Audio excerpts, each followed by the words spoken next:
Welcome back. Welcome back to the podcast. Hey, everybody, welcome back to Just These Guys. You know, we got Dr. Parker in the house. Hello. And we are excited today. We got small habits that will make a big impact in 2025. Courtesy Pastor Mike of Grace Point Church, Wichita, Kansas. Oh, it's going to be an amazing thing to see 2025 come alive. Just these guys, thank you for joining us today. How you doing, Doc? Good? Did the music stop? Yeah, the music stopped. I forgot you weren't a part of this experience because I'm just over here. You don't have your headphones on. I have no idea what's going on. You're just over there being the filming crew. Sure do appreciate that. Just call me a roadie. Yeah. Well, 2024 is just about out the door here. There you go. There you go. Hey, I'm in the house now. I got my head is full of rhymes this morning. I'm going to have to be careful. I might impress some poet out there. It's time to look forward. 2025. What I've come up with today is this idea that there are small habits that can have big impacts every single day in our lives as we move forward in 2025. Just these small little things. I got 5 of them. It's just 5 of them. But each one of them is small. Just a little thing you can do to make a big difference. And really, at the end of each day, is there anything else that we would want more than to make a difference? And when it comes to small habits, consistency is the key. It absolutely is. Doing the same thing, no matter how small it is, doing the same thing every day, over time, adds up immensely. I tell you, that is quite possibly the number one thing that I have been privileged to observe in you is your consistency. Well, thank you. Here's how this works for anybody that might be interested. Hopefully you are. Yeah. So I come into the studio every Tuesday morning, 7:30. 7:30. Try to get here a couple minutes early. Well, you try. But I know this is exactly what it's going to look like. I'm going to park behind Tish. Even though I had to park on the other side today because you guys switched. You caught it. Anytime you guys change anything up, I'm a little, I don't know what is going on. I think something is going on because you guys are so consistent. So I actually pulled in and then I backed up. Uh-oh. And I turned, I got behind your car. I've made that mistake before. Yep, I've made that mistake before. And so then I know this. The front door is going to be cracked. It's going to be open. Yeah. And then I'm going to walk in, and there's going to be a wiener dog that's going to come walking out into the hall.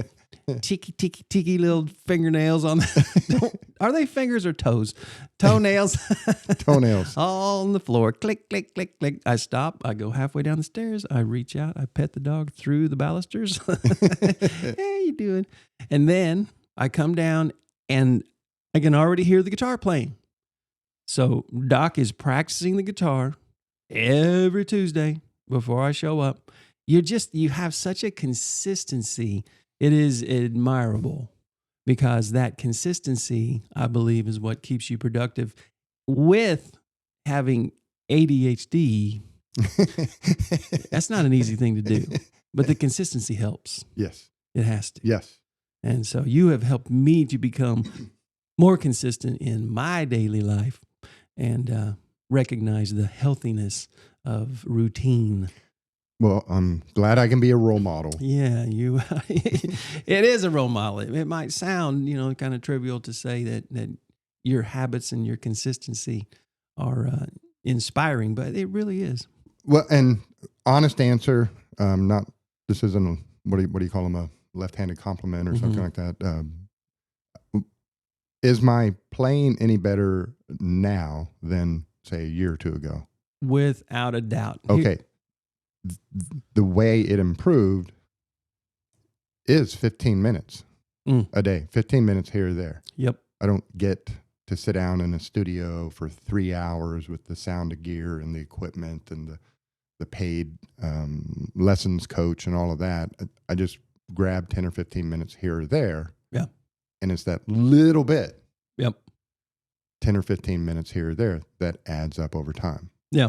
I read a statistic once that said, if you will take 18 minutes a day, so 18 minutes is what this said. Okay.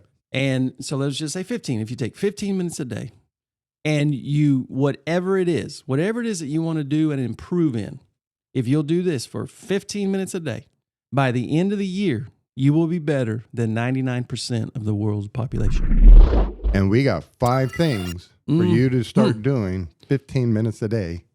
5 small habits in 2025 that will make a big difference. It's going to give you a big return on life. 5 and 25. So in 25, we're about to come alive. Number 1 is this. Write down one thing you're thankful for every day. Every day. Every day. Take a moment, whenever that is. Maybe it's over lunch. Maybe it's in the afternoon when you're taking just a moment to sit down and breathe. But take one thing that you're thankful for every day and write it down. So one of the things that would be good for all of this is to actually get yourself a journal, a 2025 journal, and just start to, what you're going to do is you're going to be more present in your life. And the great thing about it is we meditate, which means to think about consistently, on the negative all day long. True. And so that is our natural state. Seemingly, we focus on what's wrong, what's not, what we don't want, what's going wrong. We worry about things that could go wrong. We're constantly in the negative. And for a lot of people, a good day is when a day is a day when nothing went wrong. And this is beginning to practice the shifting of the mindset from negative to positive. Force yourself once a day, sit down, stop and think one thing that went right. Yeah. One thing that was good that day and write it down. Yeah, absolutely. The majority of us spend our time just simply surviving. That's the goal. Nothing went wrong today. Nothing catastrophic happened. And so I survived. Yeah. Whew, thank goodness. When the reality is we shouldn't be just surviving, but thriving. And number 2. And these are just little things. Yeah. So number 1, write down one thing each day that you're thankful for. And remembering that this information without application is an abomination. So if you want to do this, start now. Do it now. Do it now. The whole idea, 5 things. Number 2 is this. Put the phone down. Put the phone down. Listen, I am going to heed my own words. I'm going to listen to myself. And in 2025, I'm going to put the dang phone down. I have become addicted to the phone. Just ask Dawn. Hey! She says it regularly. You need to put the phone down. And here's how addicted I am to it. I'm offended when she tells me that. Because it's not a problem. I don't have a problem with my phone. I don't have a problem staring into my phone. I could put it down anytime I wanted to. It tells me right on my phone how many hours I'm spending on social media. And it is a lot. It's way too much. So I'm going to put the phone down. Now, here's one example of when to put the phone down. And this is going to potentially save your life, literally save your life. When you're texting, don't drive. When you're driving, don't text. Exactly. So this morning, and I just have to admit, I got a lot of room for improvement. When I'm talking about things like this, it's because I need it more than anybody else. But I'm on my way here. I get a text. My phone is right here on my console. And the phone should be in the console. Yeah. So my phone's on the console. It lights up. I see who it's from. And for whatever reason, I feel like, okay, that text needs to be returned right now. But I'm driving. Because it's the president of the United States. Exactly. He has to. It cannot wait. It cannot wait. No. It can't wait 5 minutes. Lives are in the balance. Yeah. And so I looked down at it and I started to reach for it. And thankfully, the light turned yellow. So my first thought was, okay, this is great. I get to stop and I get to return this text, which we shouldn't do that. But what happened was when I hit the brake, the phone went flying off the console.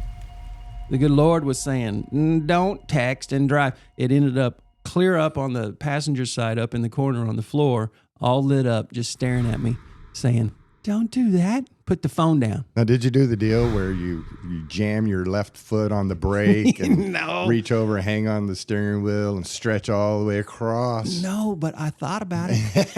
I can reach that. I seriously thought about it. Had it not been clear up in the corner, I would have tried that. I would have put it in park. Yeah. I put it in park. I put my foot on, and I reached down, but I didn't. It was too far away. Put the phone down. That's the whole idea here. Put the phone down. And not just when you are driving and don't text and drive. Just don't do that. It's so stupid. It's so stupid. I hate to say that I ever do it, but put the phone down. Put the phone down when it comes to social media. Replace social media with a book. Replace social media with something that's healthy for your mind. Well, and put the phone down. Mm-hmm. And then what to do will come to mind. Remember when you were kids and your parents would, there's nothing to do. Go outside. Yeah. Get out of here. Go outside. Yeah. And you go outside, and in your boredom, mm-hmm. you would find some game to play. You would invent something to do. You would figure out a way to enjoy your time. Yeah. But you couldn't figure that out until you were bored. Exactly. And so when you get off work, come home, take the phone, set it on the kitchen cabinet, put it on the charger, turn the volume up so that if somebody does text, you can walk back into the kitchen, look at it, intentionally return the text, set the phone back down, walk out of the kitchen. But if you just set the phone down and commit to that one little thing of leaving the phone in the kitchen, mm-hmm. your mind will fill in the blanks. We have lost a lot of our imagination and our creativity because we don't have to have it. Mm-hmm. The phone's doing it all for us. Sure. And all we're doing is we're watching another one here is these are small habits that'll make a big difference. Don't compare your behind the scenes life to everybody else's highlight reel. Mm-hmm. That's what we're doing. We're just spending time. And I say we because I want to include everybody. I'm spending time watching everybody else's highlight reels, and you begin to do another habit here is don't compare your life to others. Just stop looking at the world through the lens of their highlight reel when you're comparing your behind the scenes. Again, it's not real life. Comparison is the thief of joy. That's good. Comparison is the thief of joy. Yeah.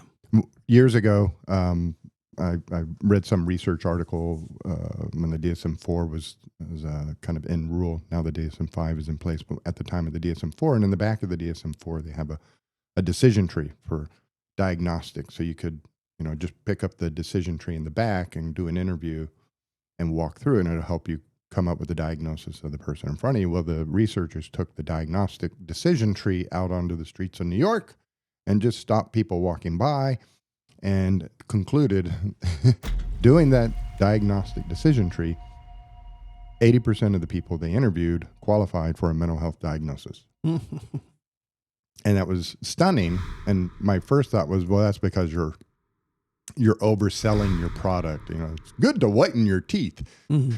But the more I've done this, the more I've come to realize what we already know. We're all broken.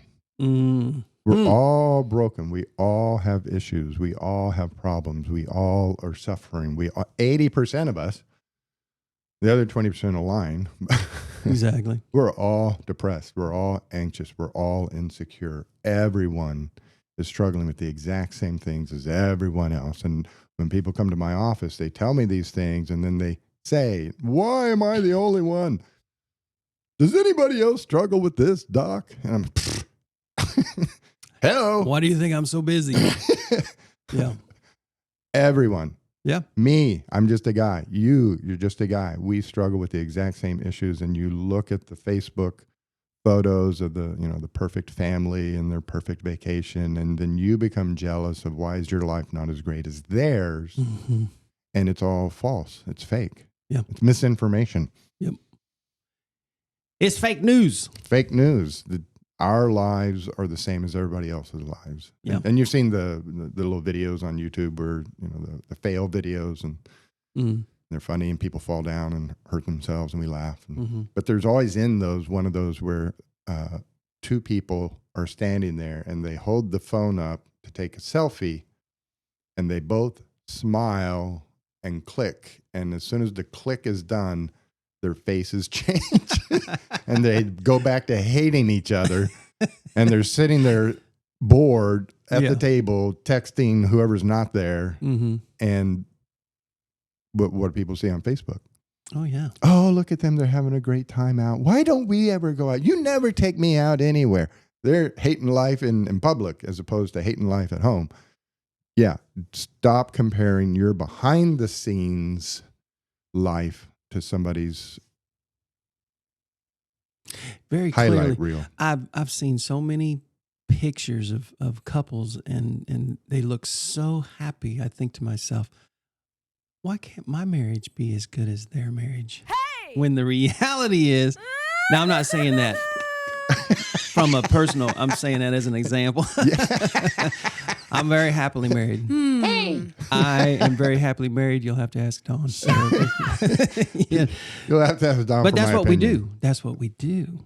We make a ton of assumptions that everything is just perfect in their world because look at them. Yeah. Look at how happy they are in that split second where they were able to capture both of them smiling at the same time and neither one of their eyes are shut. And they got to be just happy. I wish my life could be like theirs. And you wouldn't want anything even close to their reality if you really knew. Oh, yeah. We all are in recovery. Yeah. We're all recovering from this thing called the world, flesh, sin. We're all recovering. And so just remember, we're in the same boat. Make the best of it. Number 1 was write down one thing you're thankful for every day. Number 2 is put the phone down. Number 3 was don't compare your behind the scenes to their highlight reel. Number 4 is write down one story-worthy moment from each day. Now, here's why I love that idea. Because it's going to cause you to develop the habit of being present. Sure. I can't believe how much of my life I miss. On one hand, it's a gift because there's a lot of things that I wouldn't want to remember that I don't have to remember. But there's a whole lot of things that I just kind of just obliviously walked through. I've missed out on very special moments, and I have lost the opportunity to be able to take that and share that with others, and even recognizing it, though, because it was a great moment. And by writing it down, you capture it. And so write down, make it a habit, grab this journal that you just went and got for 2025. And while you're writing down something that you're thankful for, just to continue to journal on into one thing that happened today that is a story-worthy moment. And here's the thing. If you start to add up days and then you start to add up weeks and you got no story-worthy moments, you need to make some changes because your life can be a lot more adventurous. And I think that's one of the things, too, that causes us to go into survival mode instead of thriving mode is that we're not embracing the opportunities for adventure. That goes back to last week, the whole idea of community and getting connected to people. It's all about people. What do your relationships look like are people taking you forward or holding you back? It's that whole idea that if you have a group of people around you that don't inspire you, then you don't have a community, you have a cage. Right. So, well, the idea of finding a moment during the day that's newsworthy, story-worthy, writing a story about, writing down, you're doing a narrative. There you go. And you have to define the narrative. Now, when you're not thinking about your day, the narrative writes itself based on your own perspective. And if it's a negative perspective, then your day was boring, your day sucked, your day this, your day that. And the story I go back to when you're saying that was when the dog bit the end of my nose off.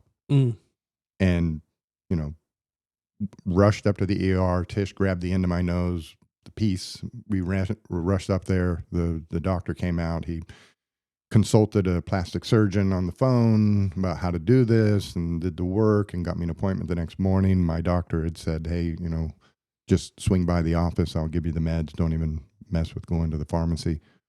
And from start to finish, maybe an hour from the dog bite until I'm sitting at home looking horrific. And the narrative was writing itself about how horrible this whole thing was. Mm-hmm. But when I sat and really thought about it, I had just realized a dream. Mm.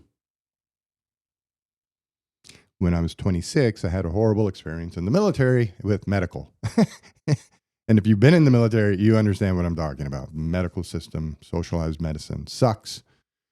And I was walking away from the hospital, having had this little procedure thing done, going back to my ship, and I declared in my mind, I was so angry, I declared, I don't know what I'm going to do one day, but whatever it is, I'm going to be able to afford my own damn doctor. I'm going to be able to have good medical care. And here in less than an hour, I had 3 highly trained physicians focused on taking care of my nose. I had a follow-up appointment the next day with a plastic surgeon who's highly sought after in this town. I had a medical doctor standing on a sidewalk waiting for me to swing by so he could hand me a prescription. And the doctor who was doing the stitching had intentionally made the decision 10 years ago to focus on trauma medication, trauma situations, because that's what he really thrived on and enjoyed. I had my dream realized. But that's if awesome. I hadn't sat back and thought about the moment and put it, what is the story here? Mm-hmm. I would have missed the millions of blessings that I just experienced. And the fact that this is something I declared I wanted, 20 years earlier. Yeah.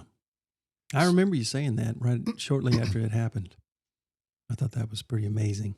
And those kind of things are happening all day long. We go through our day, we're not paying attention to things. And if you slow down at the end of the day, kind of like Doogie Howser, the TV show character who was a physician, he wanted a computer, and his dad said, I will buy you the computer on the condition that you write in the journal every single day. And so at the end of the show, he would sit down and type out some summary of his day, usually a sentence or two. And in that sentence, that one sentence summary, he was able to create the narrative for that day so that 20 years from now, when he looked back at that entry, it was the narrative he wanted himself to remember about that moment. And so this idea of taking a moment to write a story-worthy idea about something during your day is a very powerful self-improvement technique. And it can help you, deepen your faith. Like, where was God in my day? Yeah.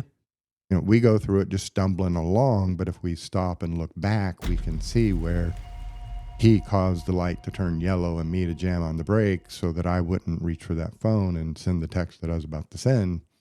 Gave me 10 minutes to be safe and also to think more clearly about how I do want to respond to that. Yeah. That text. Yeah, absolutely.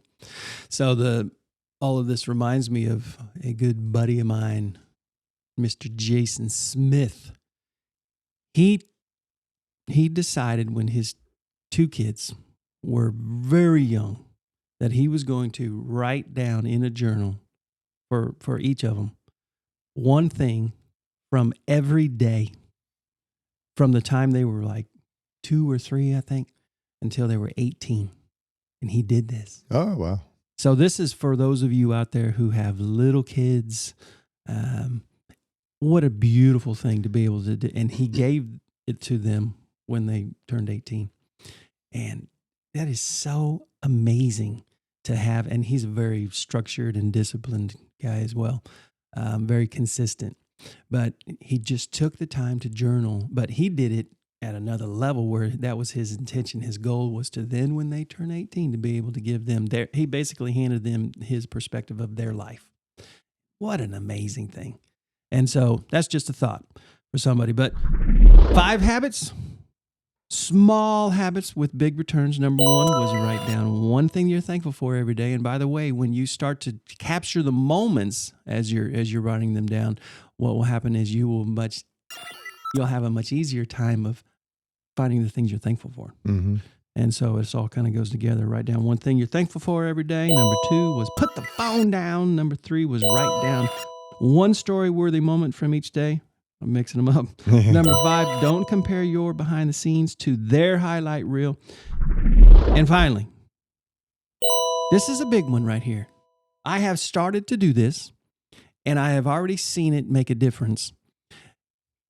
And again, after each day, do we really want anything more or less than we just want to make a difference, right? We want to be someone that is making a positive difference in the world. And this is a big one. Big difference. Small habit. Reach out to someone just because they crossed your mind. Mm-hmm. Now pick up the phone. Right. With intention. You have put the phone down, but pick the phone back up and just send them a text. Give them a quick call. Let them know you were thinking about them. Those words alone, hey, man, I just wanted you to know I was thinking about you, can make someone's day like you might not be able to do anything more important. That might be the most important thing you do all day long, is to help someone to know that they are being thought of and that they're loved.